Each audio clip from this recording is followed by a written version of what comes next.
I can't wait to read these books. It has been a hot minute since I chatted to you guys about the books I'm currently reading and what I want to read next. I think the last one was my holiday reading update. So I thought it'd be a fun idea to run you through 10 books I can't wait to read before the end of 2025. I've made a list of 10. They're all from very different genres. I've got poetry, romantasy, non-fiction, fiction, etc. Billionaire romances. The list is beautiful and I'm just gonna run you through them. So starting off, we've got All About Love by Bell Hooks. I have been dying to read this because I'm currently listening to Conversations on Love by Natasha Lunn, and I'm 35% of the way through that audiobook, and they reference this book a lot. And I actually bought this book before even starting that audiobook.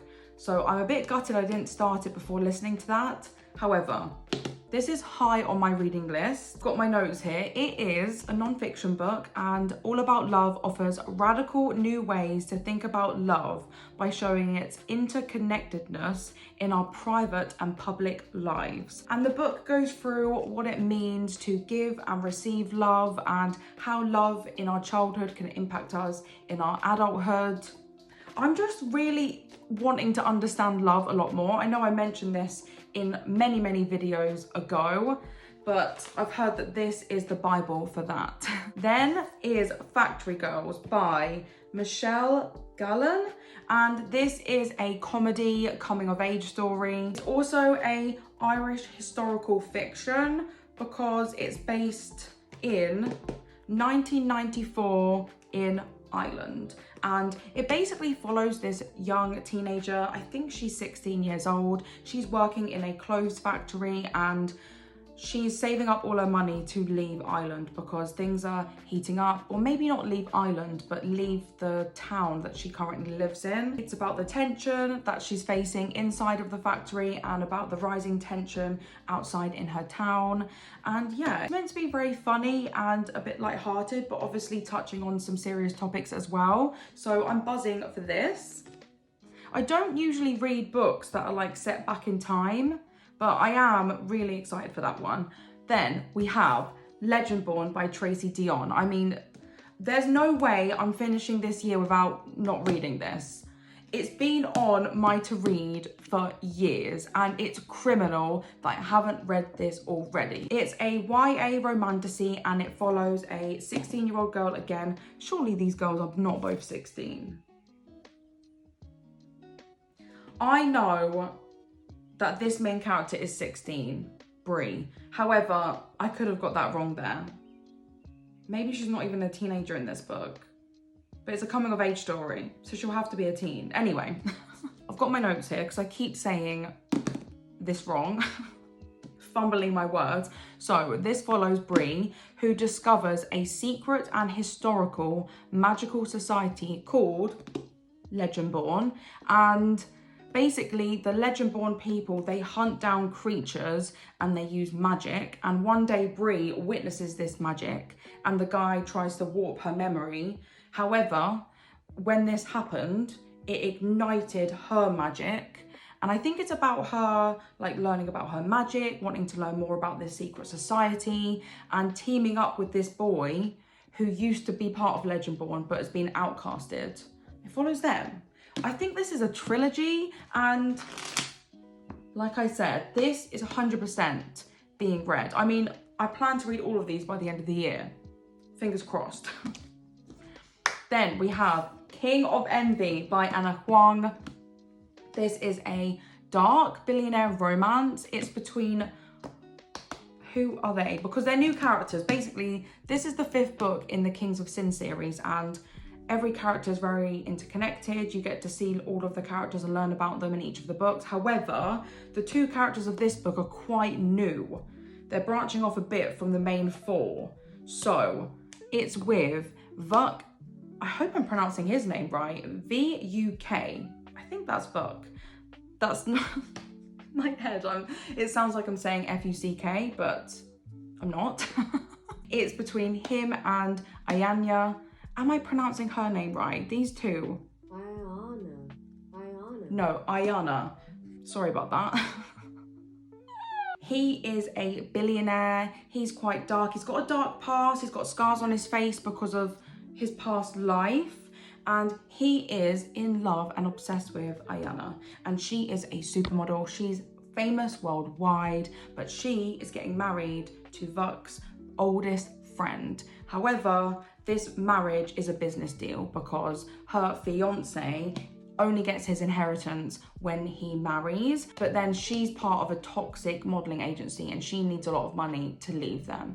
So that's why she's partnering up with this guy. However, these two obviously have a lot of longing for each other, and it's about them two resisting push and pull.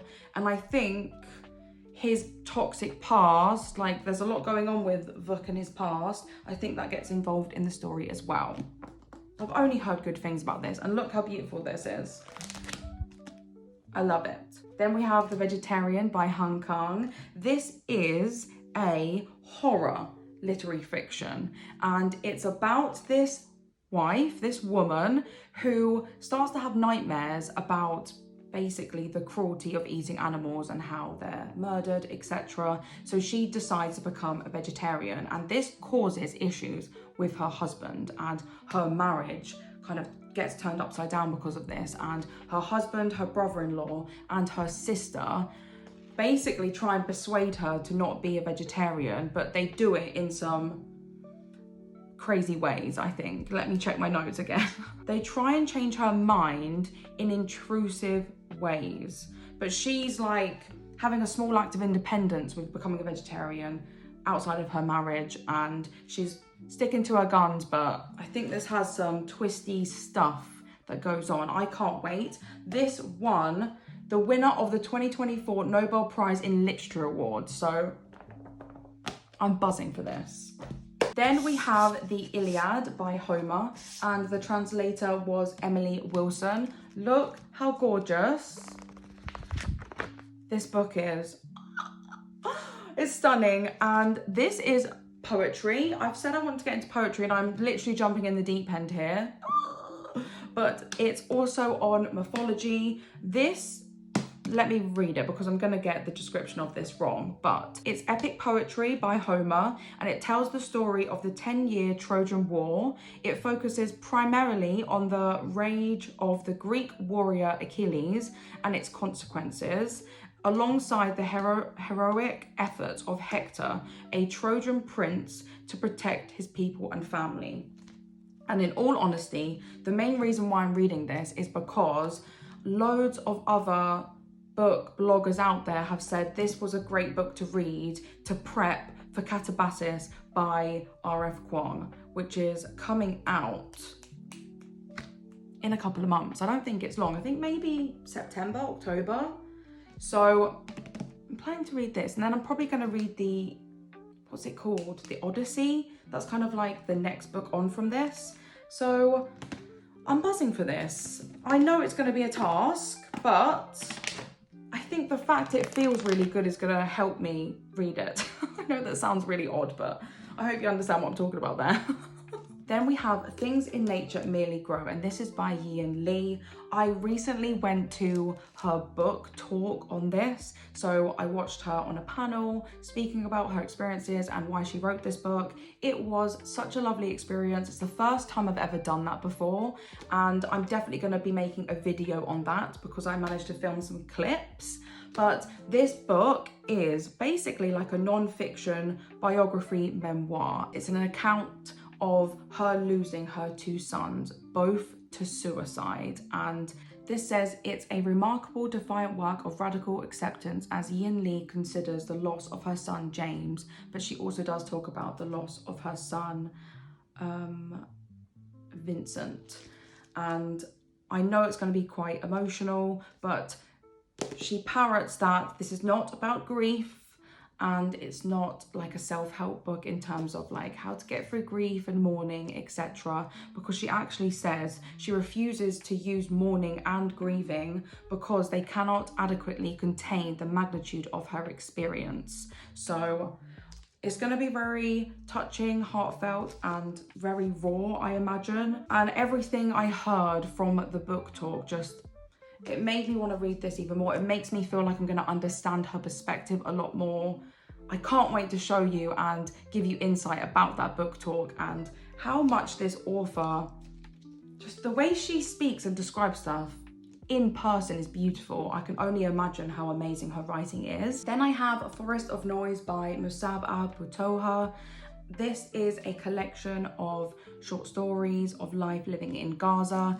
This guy just won I'm not going to pronounce this right, Pulitzer Prize for Best Writer. And the reason why I picked this up is because on TikTok, I saw him on a panel and he was getting interviewed by this woman, and it was so mind-boggling, the questions that this interviewer was asking him, and his responses were so powerful and passionate and personal that it made me want to read his writing and understand more from his stories and perspective.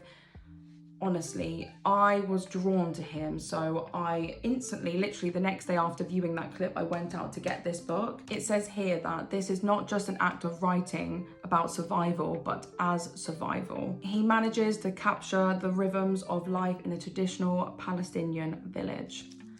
I know this is going to be such a tough and hard read, definitely with what's going on in the world right now, but I think it's more important than ever that we hear and read stories of Gaza and from Palestinian people, so I can't wait to read that. Then we have absolutely flipping the switch here and going to now a romantic comedy. And to be fair, the last two are more like fiction and less serious than the last couple that I've just been speaking about. And it's Funny Story by Emily Henry. I will be reading this ASAP because I have to take it back to the library next week. And this is a rom-com, it's a fake dating situationship, and it's so bizarre, but it's a fake dating situationship between the main character, and then she ends up fake dating her ex's new fiance's ex, and it's about them going to their wedding, their ex's wedding, and I think trying to make them jealous, but obviously they probably fall in love. I can't wait. I love a rom-com and I love book lovers, so bring this on. And then lastly, we have Law of Wilds by Annalee Sabrana, and I have had this since last year. I got this at the Edinburgh Festival. Was it Edinburgh Festival? What was it? What did I go to? The Fringe. I got this when I was in Edinburgh for the Fringe last year, and I still have not read it. So this is going to be read this year. I cannot wait. I read the blurb and I fell in love when I was in the bookstore, so I'm actually gutted and annoyed at myself that I haven't read this yet. It's a romantasy, it has a lot of fae, and there's a love triangle, so tick tick tick. Plus the female lead is 21, so she's not a teenager, thank goodness. It follows our female lead and she's kind of trapped in her village. It's basically a prison and things are not going well there, so she makes a deal with a fae lord to go and tidy up and get knowledge from this magical library. And the reason why she can do it is because fae can't enter this library but humans can. So she makes this deal, and what else does it say? Yeah, no fae may enter the library, but there is a chance a human might be able to breach the cursed doors. And she convinces this guy to like risk her life in order to get him magic, but she's also after one thing of her own, and it's for herself to get magic. And she ends up on this journey with two other fae guys, and yeah, there's definitely chemistry between them both, and it's about her journey to get her own magic, and I believe to get to this library, basically this magical library. It says a library with deadly enchantment, a fae lord who wants in, a human woman willing to risk it all for a taste of power. Yes, please. So that is all of, now they're all in the other order. It's gonna be really hard to lift them, but that's all the 10 books I cannot wait to read before the end of 2025. I'm buzzing, and I'll quickly run you through what I've been reading recently. So I'm currently reading, obviously, Conversations on Love by Natasha Lunn. I am 64% of the way through Throne of the Fallen by Kerry Maniscalco, and I'm also only 6% of the way through If the Sun Never Sets by Anna Huang, which is part of her If Love series. I just finished listening to the first audiobook of that series, and I'm also reading Zodiac Academy. I'm on book 5, and I am going to do a video of me ranting about the first 4 books, but expect some bookish chats about all of those books coming up. So lots of fun bookish videos to come. Let me know in the comment section below what books you want to read before the end of 2025 and any new recommendations. And please let me know if you've read any of these books and if they were worth the hype. I'm hoping they are. And I'm hoping you only have good things to say. Well, I'm gonna leave you here, guys. I hope you enjoyed the video, and I hope to see you in the next one. Bye, guys.